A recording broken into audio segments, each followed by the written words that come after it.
His 51 PPR points was more than Bijan Robinson, Jahmyr Gibbs, Derrick Henry, Ramondre Stevenson, Brian Robinson, Breece Hall, AJ Dillon, and Javonte Williams combined. I know that in the past we've said, like maybe you should probably be selling Raheem Mostert because of Jeff Wilson coming back, and some people might argue that might dampen things for Devon A. Listen, Jeff Wilson, Owen Wilson, Woodrow Wilson, I don't care. I don't care any Wilson. Drop the bag on Devon A-Chain.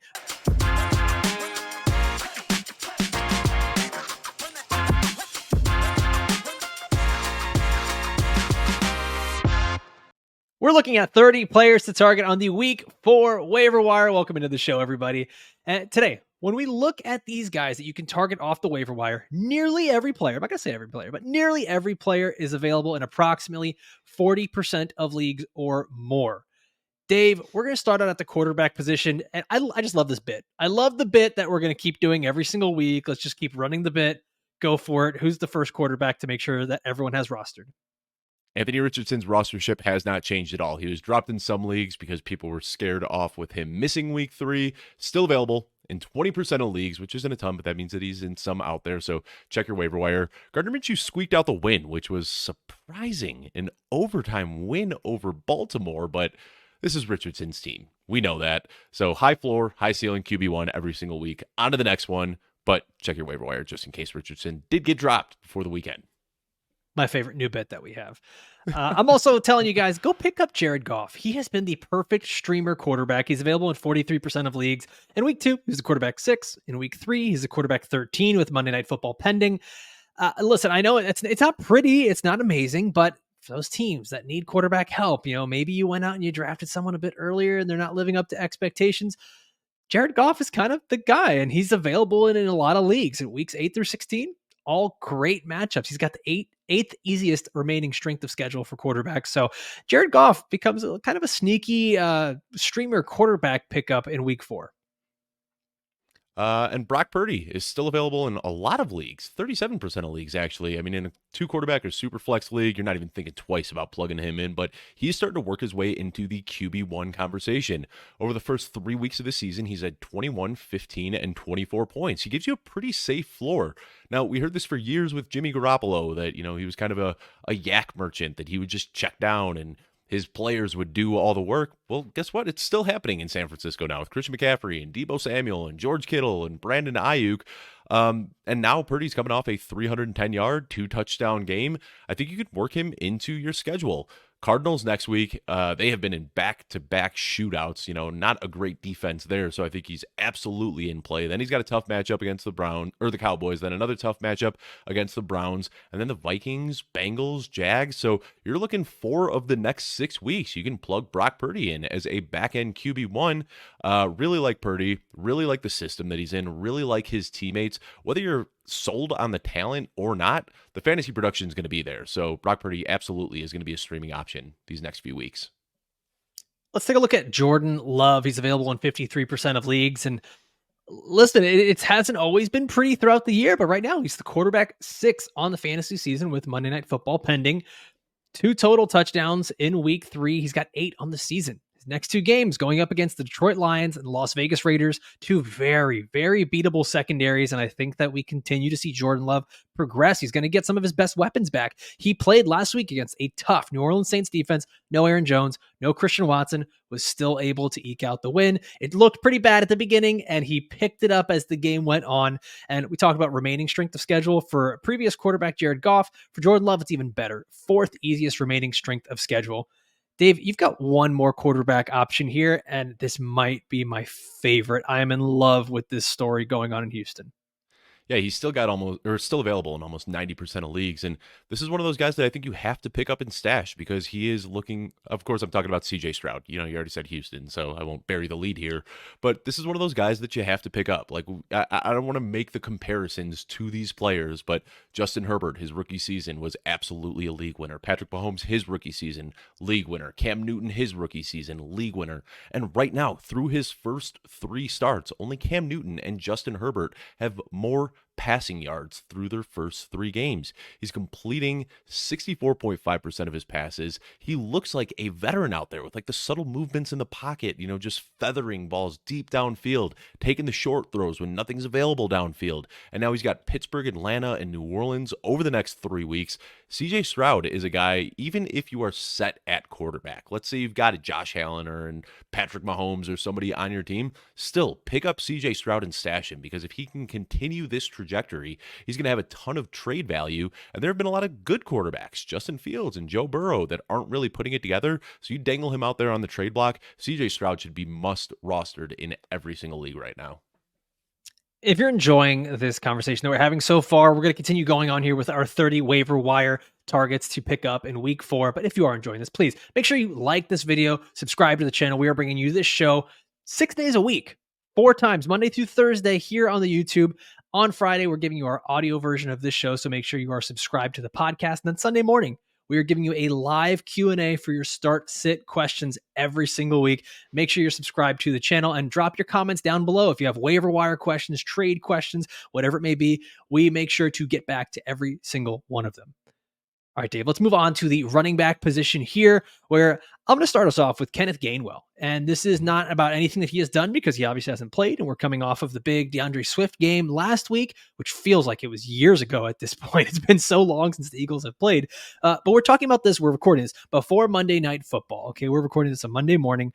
This is one of those speculative ads. In a lot of leagues, you can still go out and get Kenneth Gainwell. He's available in 48% of leagues, and he shouldn't be available in half of leagues. We have seen how bad the running back position is, and if you can find anyone that can get a decent amount of touches, especially in a good offense, right? And the Eagles have already come out and said, we're going to take the hot hand approach.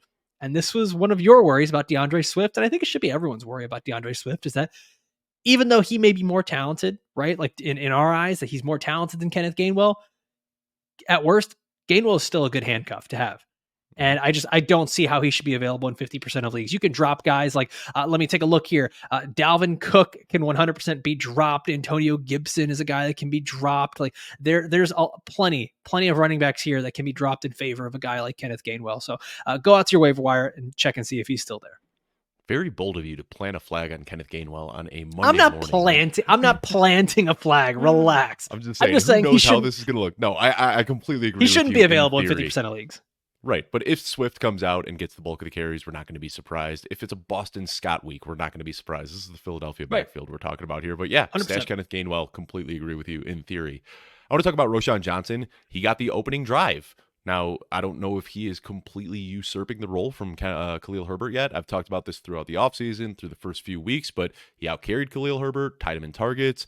Once again, for the second straight week, more yards per carry, more yards per reception.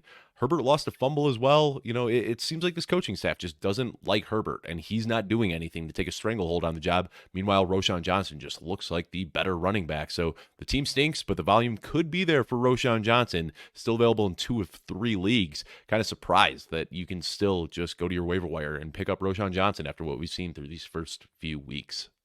Stop trying to hurt me with the Khalil Herbert slander. Okay. It's honestly, it's weird though. I would say this. Yeah, I know he is. Just doesn't like him. I don't even know about that. Like, I mean, we can go down that narrative, but it's just the Bears' rushing attack has been so much worse this year, and I don't think a lot of us expect that. If we expected the offense to be bad, sure, that's fine. But the rushing attack we thought would still be pretty good. It's just not. Like they can't do anything out there in Chicago, so it is a little bit surprising. Roschon is a good stash to have. It can only get better, right, Alfredo? It can only get better. Sure. All right. Keep telling yourself that, bud. I'm going to move on to our next running back here, and it's Matt Breida, who's available in 74% of leagues. And Saquon Barkley is still likely out for another week or two. Matt Breida, when he came in, I think a lot of us were saying you can't start him going up against San Francisco. You don't know how many snaps he's going to get. Well, he got 80% of the running back snaps, and sure, some of the scoring here was a little fluky, but he did come away with 3 receptions on 3 targets. He had himself a rushing touchdown. It wasn't pretty, but next 2 games going up against Seattle and Miami. Miami has been a little bit of a run funnel defense, and Seattle's defense is not what it used to be. So listen, if there's an opportunity here for Matt Breida to bring you any type of value and he's available in 3/4 of leagues, yeah, absolutely. Go out and stash him, especially if you're the Saquon Barkley manager.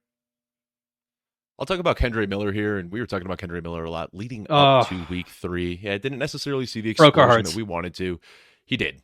But I think there's still some silver lining to take away from this game. First NFL game ever, and he led the team in carries. Now, Tony Jones has been there for a few years, and he has stepped up in spot starts in the past, and they still gave the bulk of the work to Kendre Miller.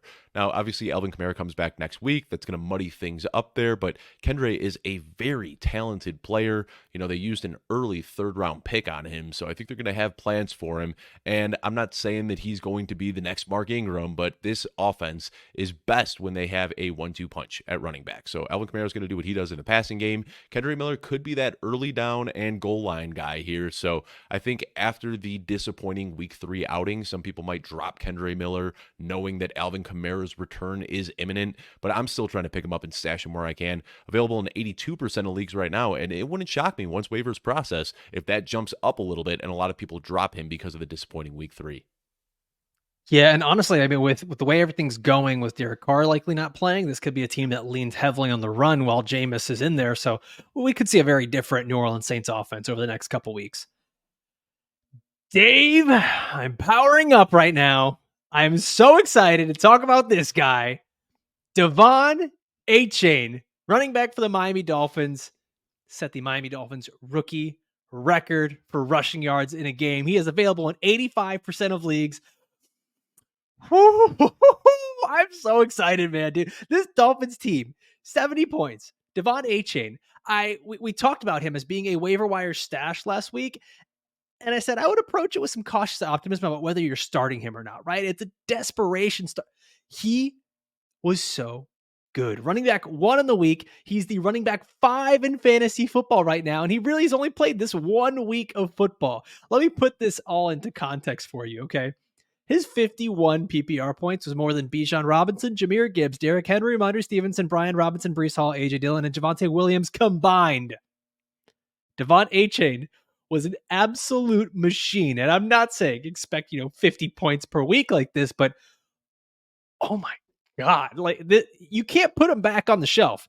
Not after how good he was here. The Miami Dolphins offense looks absolutely unstoppable. And I know that in the past we've said, maybe you should probably be selling Raheem Mostert because of Jeff Wilson coming back. And some people might argue that might dampen things for Devon. Listen, Jeff Wilson, Owen Wilson, Woodrow Wilson. I don't care. I don't care any Wilson. Drop the bag on Devon Achane. Make sure he is on your roster because this is the kind of guy that can win you your league, especially when we've seen the attrition that can happen with this Miami Dolphins backfield. Raheem Mostert has not had a fully healthy season I think maybe once in his career he has. Jeff Wilson, same thing. Devon Achane, very exciting player that I would be putting a lot of my fab on if he's still available in your league.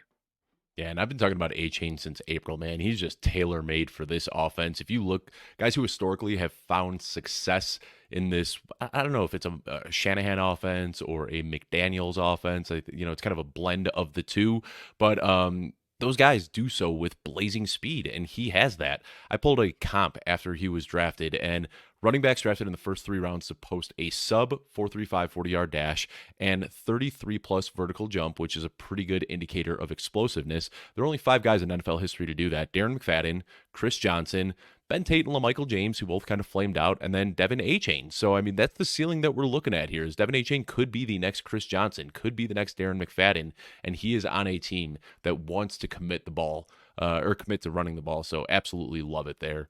I'll talk about Tajay Spears. Yeah, go ahead. Yeah, sorry. I just wanted to add one more thing too, which was so important. I think this lent to the breakout this week is that he's not just some sort of running back handcuff. I think he's a weapon handcuff. If the Dolphins offense is ever missing, for example, a guy like Jalen Waddle this past week, Devon Achane is out there catching those shovel passes up the middle for touchdowns. They're finding creative ways. Look behind the back shovel passes. That was one of the most ludicrous things I've ever seen happen on an NFL field. That was crazy.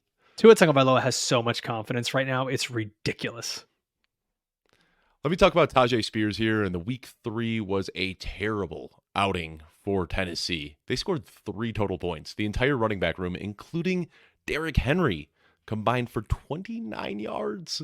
Like through the air and on the ground, just absolutely brutal outing for Tennessee.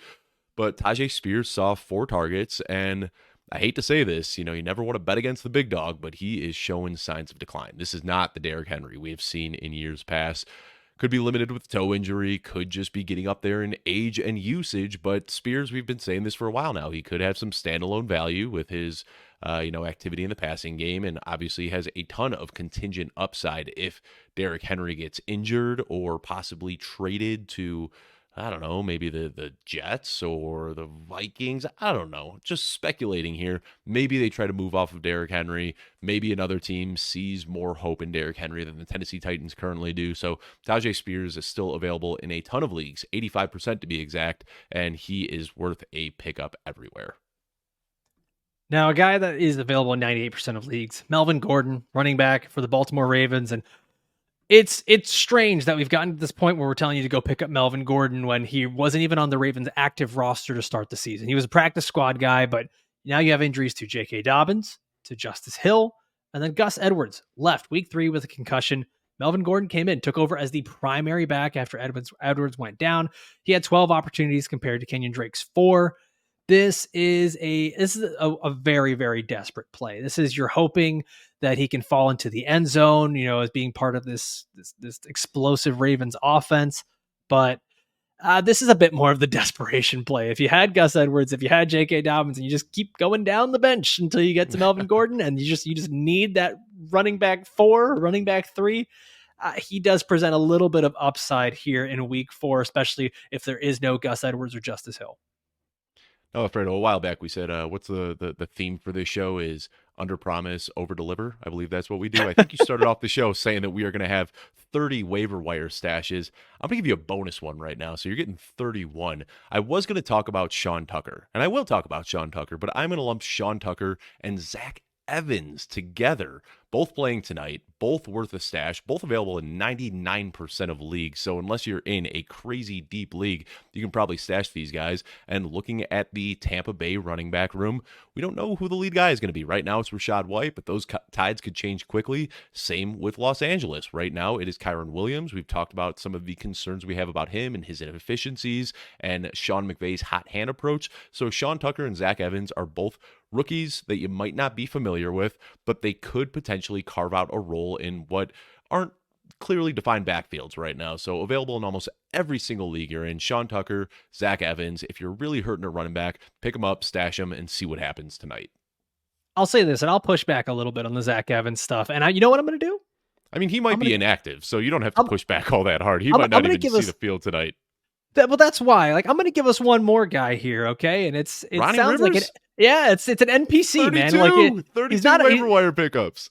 He may not even be a real character in this game, but Ronnie Rivers, God, it sounds so fake. It sounds like the scene in Step Brothers where he's like, it was Sloan Kettering and Johnny Hopkins.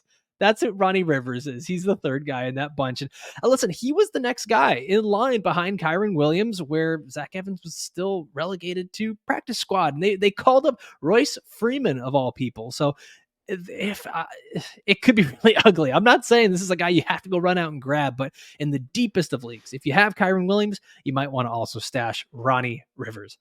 Yeah, I'm looking live right now on Twitter. I'm not seeing anything. I see one small-time Rams beat reporter saying that this could potentially be a Zach Evans breakout tonight.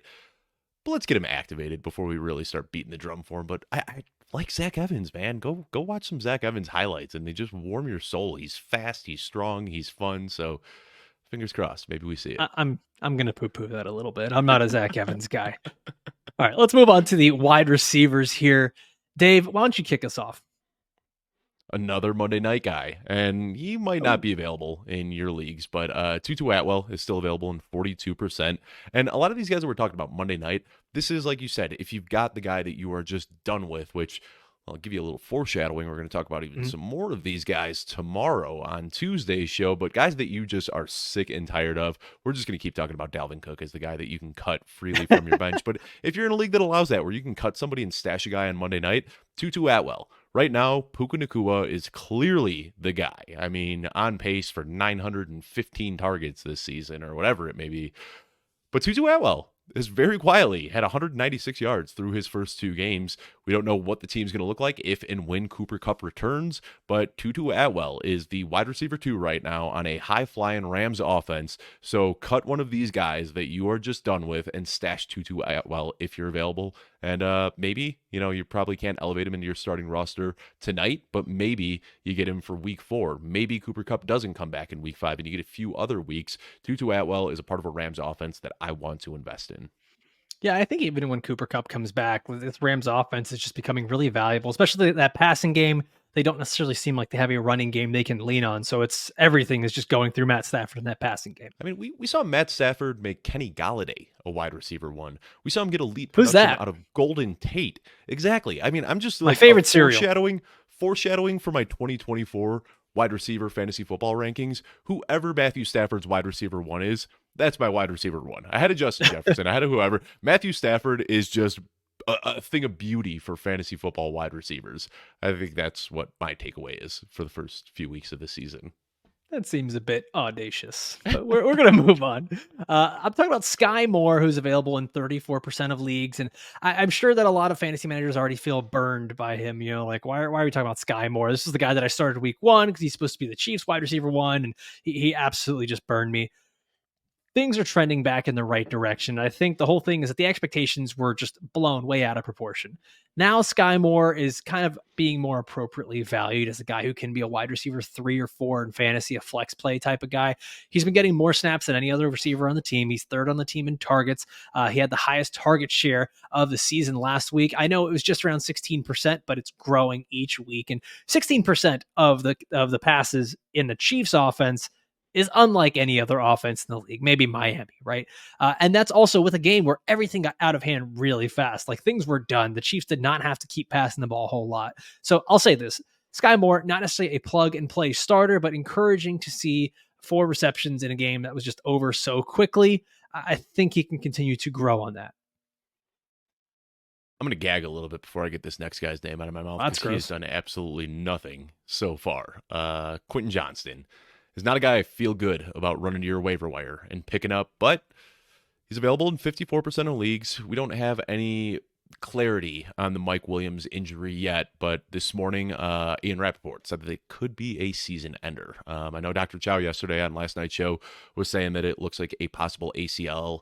Hearing some other injury doctors saying it could be a bone bruise. So the range of outcomes for this injury is wide and vast. We don't know for sure yet. We should have some clarity later today, but he may see the field out of necessity if Mike Williams misses any time. Now, you're going to talk about a guy on this offense later that I actually like a little bit more, but Quentin Johnston does have the first round draft capital, and he has some very exciting measurables. He's big, he's strong, he's fast. His issue so far has been getting on the field and getting snaps. Mike Williams is ahead of him, Keenan Allen obviously ahead of him, and Josh Palmer has been ahead of him. But Quentin Johnston could play a very similar role to Mike Williams as kind of a downfield, yard after the catch type of guy.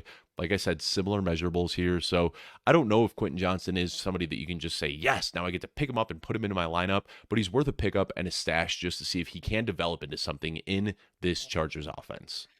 Well, I think you make a good point here is that not every single player we're talking about is someone we're saying you have to go and get. We're talking about the guys that will likely be some of the most popular waiver wire pickups. And we're giving you our take on this, right? Not every single player here is going to be a target, but we're also telling you how these guys might have a potential avenue to being very productive and why they might be worth a stash. Yeah, you got to pick your poison. I mean, you don't have 33 Right. bench spots. So, yeah, we're giving you a lot of guys to talk about, and then you deduce who you like best.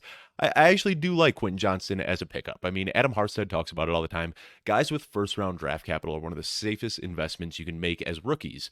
And I'm not making the comparisons to Justin Jefferson and Christian Watson, but we've seen a lot of rookies, even Amon-Ra St. Brown, not a first-rounder, but same principles apply, very slow to ramp up their rookie season and then finish the second half of the year on a tear. And now the gates are open for Quentin Johnston. So, like I said, the guy that you're going to talk about, I like as a guy you could immediately plug into your week 4 lineup, but Quentin Johnston, is the guy that you kind of pick up, hold, and see what happens. And I hate to continue beating the dead horse here with Quentin Johnston. I think this is an important player to talk about because if Mike Williams is out, there are going to be a lot of questions about who to pick up here. Quentin Johnston, and you talk about how like these rookies, they do take time to develop. Quentin Johnston during the rookie draft process for me was a guy that I likened a lot to Treylon Burks, a guy that has a lot of those physical tools, but might need a bit more time in the league. I think the big difference here, though, he's catching passes from Justin Herbert and a much more pass-friendly offense. So I think that schedule of him having to ramp up to get into NFL action is just going to get accelerated here. So while I think we all like the other counterpart there in Los Angeles a bit more, there is some light at the end of the tunnel here for Quentin Johnston. All right, let's move on here. We're going to go to our next guy, and I'm talking about Elijah Moore, who's available in half of leagues out there, 50% of leagues. We just saw Deshaun Watson, who it started off really bad. It started off really bad Really when bad. he's getting sacked and he decides to throw the ball backwards. I've never seen that. I've never seen a quarterback just throw the ball directly backwards. It's like Is it a it's like in negative basketball. 18-yard pass? I don't even know what it gets I don't categorized. know how I they counted that assume on the stat sheet. It was is gross. is it considered a fumble if he's throwing it backwards like that? I feel stupid for asking this on air. I think it might have actually, because the pass went backwards, I think it might count as a rushing attempt. I'll look it up while you're talking. We'll have clarity by the time you're done with your spiel. But you know what, though? Ironically, this ended up being Deshaun Watson's best passing game to date with the Cleveland Browns. And now with everything going on, not having Nick Chubb in the lineup, I think we're going to see the Browns commit a bit more to the passing attack. And we've seen Elijah Moore now actually getting targets. It has not totally exploded and come to fruition that he's been this start-worthy fantasy asset, but 9 receptions on 9 targets. He's averaging 8 targets per game on the season. This is a guy that continues to get volume. We know that he has talent. If Deshaun Watson is showing any semblance of being a decent NFL quarterback, it's hard to deny having a guy on your roster who's getting 8 to 9 targets a game, especially with the talent level of Elijah Moore. Next game, they're going up against the Baltimore Ravens, who have had a couple of injuries in their secondary. We just saw Michael Pittman and Josh Downs have some pretty good games against them. So Elijah Moore is a guy that I think could be not only just valuable in week 4, but going forward. Dave, we have any clarity on backwards passes? Deshaun Watson sacked at the Cleveland 43 for a negative 6-yard fumble, recovered by Elijah Moore. Moore down. Yeah. So they I figured, because if you like when you throw a backward, when you throw a backward pass and no one catches it, it's a fumble. And that's what I figured. Okay. Got it. That was very important for all of our audience to know. Learn something new every day. Zay Jones, still available in 55% of leagues and should hopefully return from injury in week 4. You know, there was some question that he might be ready for week 3 and couldn't suit up, but this is very much so he got 7 targets in week 1. Let's hope that he can come back and do what he did to start the season. Got injured in week 2, put up 0 points that week, hit waivers in a lot of leagues when he was deemed inactive for week 3 coming off that donut. So worth a stash as the potential wide receiver 2, maybe wide receiver 1 if Calvin Ridley has to miss some time. Calvin Ridley did come back into the game. So we've seen this before where somebody gets injured, leaves the game, comes back into the game, and then misses the next few weeks. I don't know. Alfredo, maybe you have some more clarity on what happened with Calvin Ridley. Could be back, but I think the main thing for me is this Jaguars offense has really struggled the last 2 weeks when they weren't getting production from Zay Jones. I think this whole offense just hums a little bit better when Zay Jones is healthy in the lineup. So again, not a guy that I'm like pounding the table for aggressively, but still available in a lot of leagues. And I think Zay Jones has some sneaky upside in this offense. Yeah, I think he opens up the offense quite a bit, and I think there's just some more comfortability with Trevor Lawrence when Zay Jones is out there. He knows that he's got a few more guys that he can rely on. But yeah, the Jaguars offense has been a little suspect here in the first couple weeks, especially without Zay Jones. So hoping that when he's back in the lineup, that's going to change things up a bit here. I'm going to talk about a guy who, man, he's had his ups and downs throughout his career, but it's kind of hard to ignore 11 targets in week 3. That's DJ Chark, who's available in 67% of leagues. And the Panthers receivers in general had a lot of targets because Andy Dalton was slinging the ball around. I think Adam Thielen had something like 13 or 14 targets. Yeah, 11 receptions it's crazy. On 14 targets. Yeah, and so like the way I look at this is I am going to go out of my way to, if I am going to recommend anyone from this passing attack, it's going to be the guy that has the most explosive ability because he only caught 4 out of these 11 targets, if I'm not mistaken, DJ Chark. Andy Dalton was just a bit off target, but he was getting targeted a bit deeper. Now, when Bryce Young gets back in here, Bryce Young did have a better connection with DJ Chark in camp. So I would not be surprised if DJ Chark being back in the lineup, Bryce Young being back in the lineup, they're able to get some of that chemistry going again. This is the same kind of guy, Bryce Young with Jameson Williams back in Alabama in college. A very similar skill set, a guy who can win deep. DJ Chark a bit bigger, but he's not my favorite waiver wire ad. I think he's worth a stash in deeper leagues, especially if you're having some troubles there at the wide receiver position. I'll say Adam Thielen is available in 46% of leagues. So, There we go. again, under promising, over delivering. We're up to 34 waiver wire recommendations. Now, look at us, Alfredo. Built different, baby. Romeo Dobbs seems to be the preferred target near the goal line for Jordan Love. Question mark? Yeah, I don't know. I mean, it seems like when they get near the goal line, that's when Romeo Dobbs sees the majority of his work. He's a really interesting player because if you look at the peripherals, there's nothing super wowing about his ability to draw targets or anything like that, but he just plays so much bigger than his size. And he pulled a team high 12 targets in week 3. A lot of that came while the Packers were trailing, but that's what I like to see. When a quarterback's back is up against the wall, who is he looking to? And he looked to Romeo Dobbs a lot. They have a pretty quick turnaround with Thursday Night Football this week, and I don't know. Aaron Jones and Christian Watson both have been struggling to get back on the field. We haven't seen Christian Watson play once yet. Aaron Jones was knocked out of the week 1 outing and hasn't made it back. So if these guys aren't available to suit up for this quick turnaround on Thursday Night Football, wide receiver 1 duties might go to Romeo Doubs again. He currently leads Green Bay in targets, yards, and touchdowns. We had a quiet week 2 performance, but 2 touchdowns in week 1, another touchdown last week. He seems like somebody that you can kind of plug in as a what the heck flex or a wide receiver 3. So, still available in a lot of leagues. Romeo Doubs, worth a pickup. Next guy I'm going to talk about here is I think I'm going to dub him my favorite wide receiver waiver wire ad of the week, and he's available in 78% of the leagues. It is Nathaniel Tank Dell, the rookie wide receiver for the Houston Texans. And remember, this is the guy that CJ Stroud asked the Texans, please draft him for me. And we are seeing, that's crazy, by the way. A rookie quarterback had more say about who he's throwing to than Aaron Rodgers ever did in his entire career in Green Bay. Absolutely ridiculous. But right now, Tank Dell, wide receiver 11 on the season for fantasy. And we already talked about this, how CJ Stroud has been dealing out there. The Texans offense looks really good. And right now, Tank Dell, he led the Texans in targets, receptions, and receiving yards this past week. I watched the game film on him from week 2. It hasn't quite yet come out for week 3 here, but I watched the game film on him from week 2, and the Texans are doing a lot of stuff to get Tank Dell out open, available in space. Okay, he's become the go-to receiver for CJ Stroud. He's been the first read in a lot of these plays, and it's making CJ Stroud comfortable. And that's the thing. He has not looked uncomfortable in any of these games. We've already heard from Houston Texans offensive coordinator Bobby Slowick.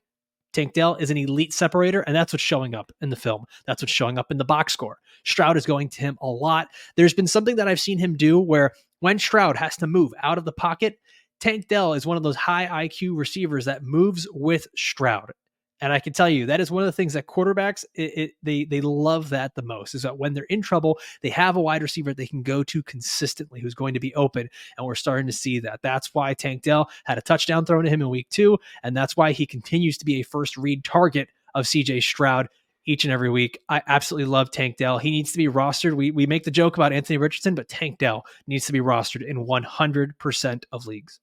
Yeah, 37 points, 30 pass attempts, and we only got 3 targets to Nico Collins. We ate the cheese on Nico Collins this weekend. Unfortunately, I was really Nico's still very valuable on that team, but I mean Tank Dell is week 3, unfortunately. Yeah. I mean, we're talking about this Houston Texans passing attack. It's incredible that they're supporting this many receivers with a rookie quarterback. Back-to-back 20-point weeks for Tank Dell in fantasy. I mean, it's just you don't see that with a rookie receiver and a rookie quarterback. And that's why CJ Stroud was one of the pickups that we talked about to start the show, because this Houston offense is surprising a lot of people. Special. And it is all because of what CJ Stroud is doing right now under center.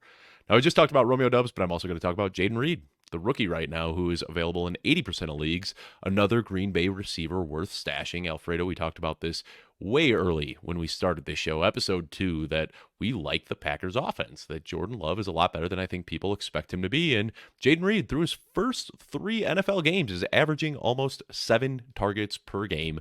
Similar to Doubs, he could be in line for some extra work with the quick turnaround on Thursday Night Football. I don't know if you saw that one play. His stat line was very short of a touchdown. Did you see the one that he caught, landed on his back in the end zone, and then a defender kicked it out of his hands, like jumped over the top of him and just kicked it out at the last second. So Jaden Reed was this close to another big boom week. Still available in 80% of leagues. Just an offense I want to invest in. Pick up some Jaden Reed.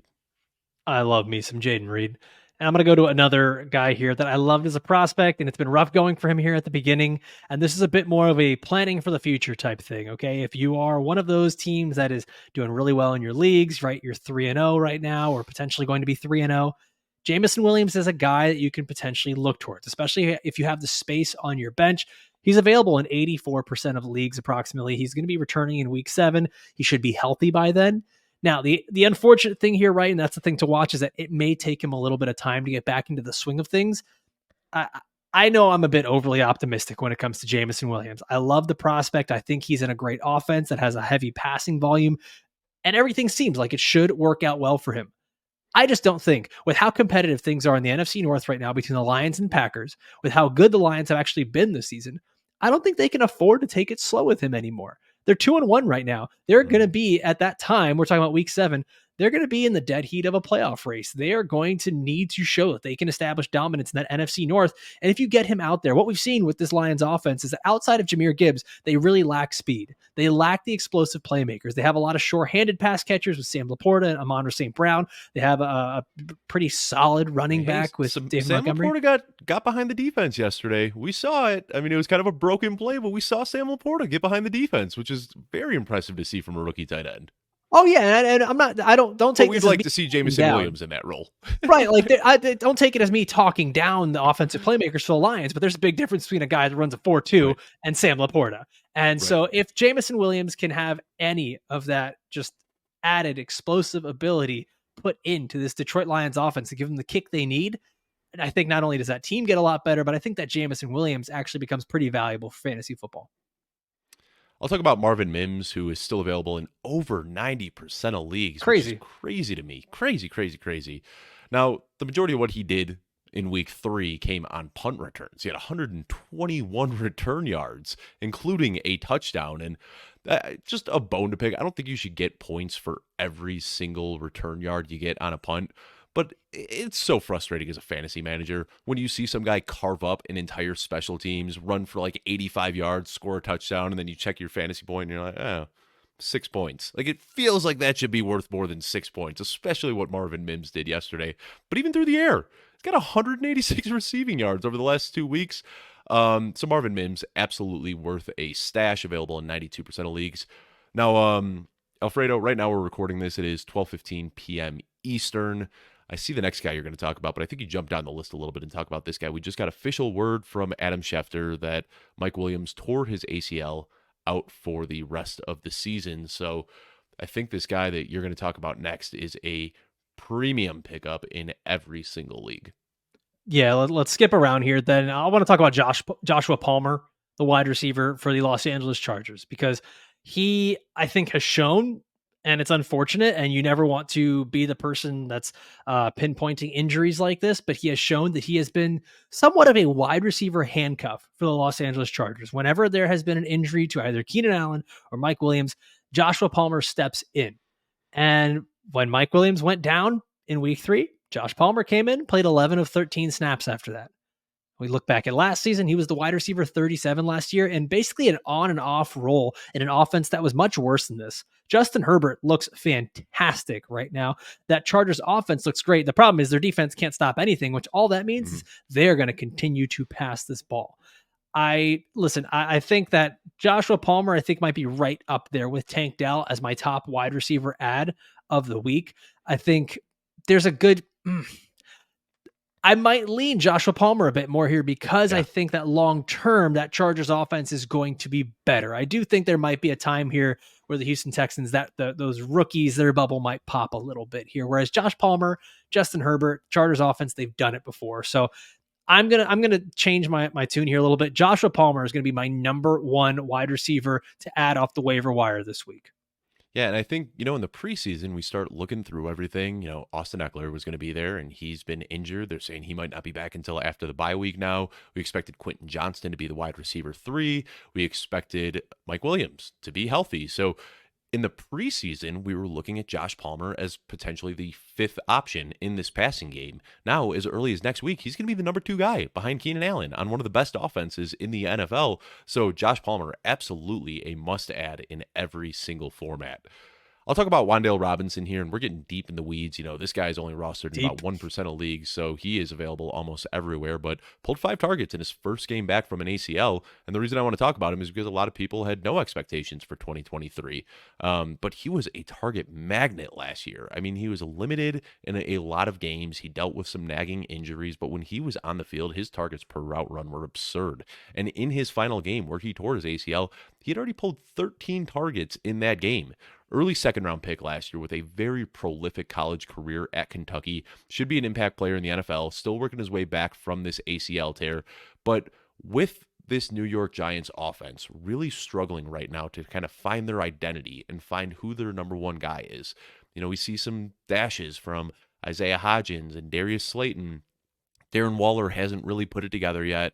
And then this is going to sound crazy because he's a running back, but with Saquon Barkley expected to miss some time with, is it a high ankle sprain? I think we have confirmation that was a high Yes, ankle sprain. high ankle We heard sprain. a normal ankle sprain, and then Barkley said it was a high ankle sprain. So he's going to miss some time. And Wan'Dale Robinson really cooks in that short part of the field. He's a very low A-dot receiver.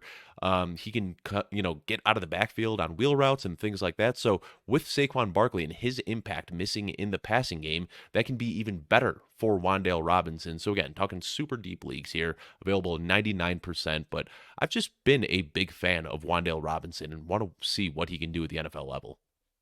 Yeah, I just don't think we've seen anyone take over that receiving role there for the Giants, and it'll be interesting to see how valuable that is. Now, we continue to talk about guys for deep leagues here.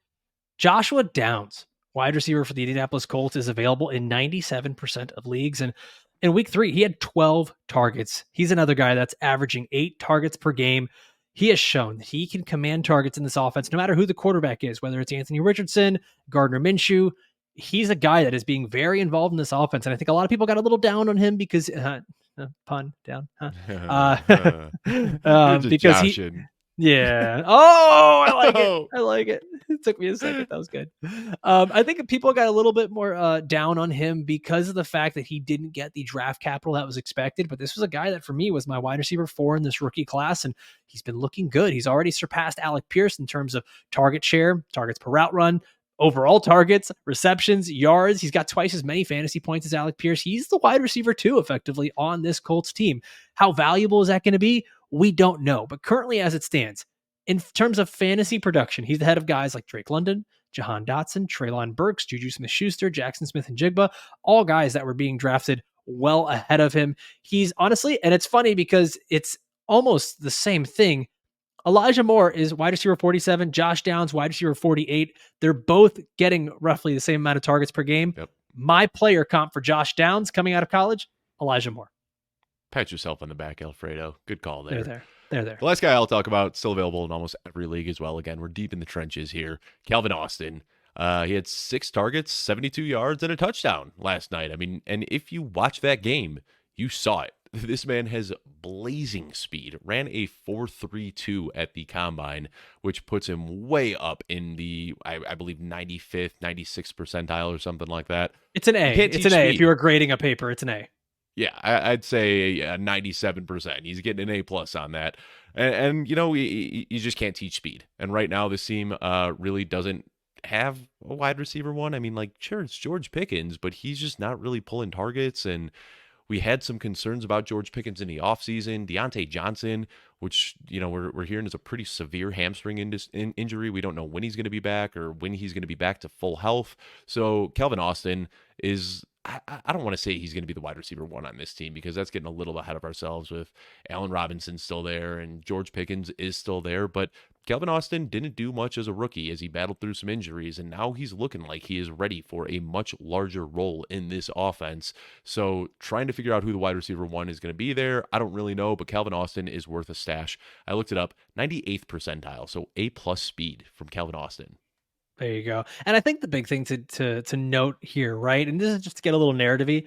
That Pittsburgh Steelers team, they need some juice, man. Like, they need something that is going to give a life to that team. I know that they won, but man, are they just kind of boring to watch, and they just don't have a whole lot of speed out there on the field until Calvin Austin and Jaylen Warren are the guys that are making plays. So Calvin Austin may just work his way into a bigger role there for the Steelers. I Now, I before feel we like these move, are the yeah, games that Mike Tomlin likes. Like Mike Tomlin likes when they're just these scrappy slugfests, low scoring. We're going to awful. give the ball to Najee Harris and he's going to pick up 2.8 yards per carry for the fourth quarter and we're going to irk out the win. It's gross, but that's how Mike Tomlin likes to coach his team. So like we want to see like get the ball in Jalen Warren's hands, get the ball in Calvin Austin's hands, and he's just like, no, we're gonna run it through the trenches with Najee No, Harris. no. Yeah, by the side note here, Najee Harris has been the absolute worst running back selection in fantasy football this year. I mean, he's Just great if you're looking for 5.5 points a week. He's gonna get that for you every single week. absolutely awful. By the way, if you're looking for more waiver wire analysis tomorrow, okay, Tuesday, September 26th, check out the Audible live at 11:30 a.m. Eastern, where Sigmund Bloom and Cecil Lammy are going to be breaking down the best waiver wire pickups of the week. Probably just going over a lot of the same names we've talked about today and giving you some of that in-depth analysis from a different point of view. So be sure to check that out and subscribe to the YouTube channel, youtube.com/footballguys. Dave, let's get to our tight ends here. We have 3 players to finish off the show. Why don't you start us off? Oh man, we've been talking about this guy since the preseason, and we were kind of saying, speculative, late round target. Maybe he can break out. It took him until week 3 to be the tight end 1 in scoring. Sam Laporta is still available in almost 40% of leagues, and he gave you 22.4 PPR points in week 3. The breakout that we'd hoped for has arrived. It's here. He's got over 7 targets per game, including 11 targets in week 2. Guy's a target magnet. He is a big play tight end. Could easily, I'm not saying this lightly, easily finish as a top 5 tight end. When you start looking at weekly rankings, it's really hard to keep him outside of your top 5. I mean, you got like the big 5, but he kind of belongs in that like George Kittle tier where he's looking at as the tight end 5 or the tight end 6 every single week. I just want to say I told my wife to start Sam Laporta over Pat Fryermuth in her fantasy league last week, and she was pretty happy with me. So I'm also happy with that call. Sam Laporta, man, looking like the real deal. Love to see it. He should absolutely be rostered and started in every league. Yeah, I mean, to say he should be rostered is an understatement. You're 100% correct saying he should be started.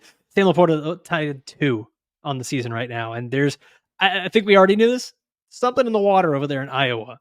3 of the top Yeah. 7 fantasy tight ends are former Iowa grads, so just make that a rule. If you see a guy coming out of the University of Iowa and he's a tight end, he looks mildly athletic, go ahead and get him. TJ Hawkinson, Yeah. Sam Laporta, Don't George Kittle. Sheesh. don't scout the helmet unless it's a tight end and he's got a Hawkeye on his helmet. Yes, 100%. All right, I'm going to get to the next tight end here. It's a guy I've been talking about quite a bit this offseason. I'm sure if you listen to this show, you're actually just getting tired of me talking about him. But it's Jake Ferguson. He's still available in 81% of leagues. And listen, he tied for the team lead in targets this week with 7. He's got a 27% target rate, being one of the highest in the leagues. His snaps are up to 69%. Nice. And to give you the context here of how that compares to the other tight ends on the team, the next tight end is Peyton Hendershot at 38% snap share. So Jake Ferguson is clearly the top tight end on this team. He's getting targets. He's also getting targeted quite a bit in the red zone. He was tight end 12 in the week. Okay, that's with Monday Night Football pending, so he might be somewhere in the at worst, probably tight end 14 at the very worst. I'm not saying he is a must add. I'm not saying he is a must start. But if you're a team that is looking for a consistent tight end streaming option, a guy who's going to continue to get volume, and the touchdowns should come. I think, if I'm not mistaken, he might have the most targets in the red zone of any player, not just any tight end, but any player in the NFL. So don't quote me on that, but you can go double check it afterwards. Jake Ferguson being highly targeted in the red zone, I think he becomes a pretty decent streaming option week over week. And we'll wrap it up here with another tight end, a guy that I've been talking about a lot since the offseason and through the first few weeks. Luke Musgrave is available in almost 90% of leagues. And Alfredo, I want to pull my hair out. Another overthrow on a would-be touchdown. Did you see that? We saw it in week 1. We saw him trip and fall at the 5-yard line. We saw him get overthrown on a would-be 57-yard touchdown. And then we saw him get overthrown again in week 3 on a would-be big touchdown. I mean, this guy's consistently getting open, and for whatever reason, he and Jordan Love just can't get on the same page on the deep ball, but it is going to come. He is right on the precipice of a breakout, and you can get him for so cheap right now. Thank you. I'm talking about a lot of Packers players. You talked about Jordan Love. I've talked about Romeo Dubs. I've talked about Jaden Reed. Now here I am talking about Luke Musgrave. This is obviously an offense I want to invest in. They can't really get it going on the ground, so they're getting it going through the air. I really, really like Luke Musgrave. He was a guy early in the offseason I wasn't too crazy about, but then I listened to the drumbeat coming out of camp. I invested in Luke Musgrave, and now I am just going crazy that he just can't hit these big plays that he keeps getting wide open for. Well, there you have it. At least, what was it, 34, 35 players that we talked to you about targeting on the week 4 waiver wire here. Dave and I are going to be back tomorrow with our rankings and tiers episode. We'll be joined by a guest. I want to give a big thank you to our production team here, Julia, Dylan, Jagger, and as always, thank all of you for joining us all the way through. We'll see you tomorrow. Adios.